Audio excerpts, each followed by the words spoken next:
तो आज मैं आया था अपने फ्रेंड के कॉलेज और मैं दिखाता हूँ कि एक लड़का जिसने लव को डिफाइन किया है और मुझे लगता है कि उसका दिल टूट चुका होगा। तो देखिए मैं अभी दिखाता हूँ।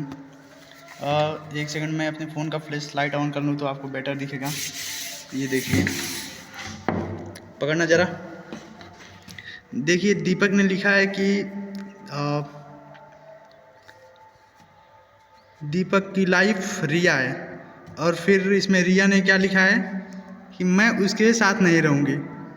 दीपक बोल रहा है मैं रिया के बिना नहीं रह सकता। दीपक ने कह रहा है कि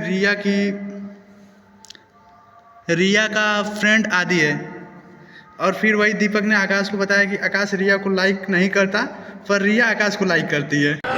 अगर तलाश करूं कोई मिल ही जाएगा, मगर तुम्हारी तरह कौन मुझको चाहेगा।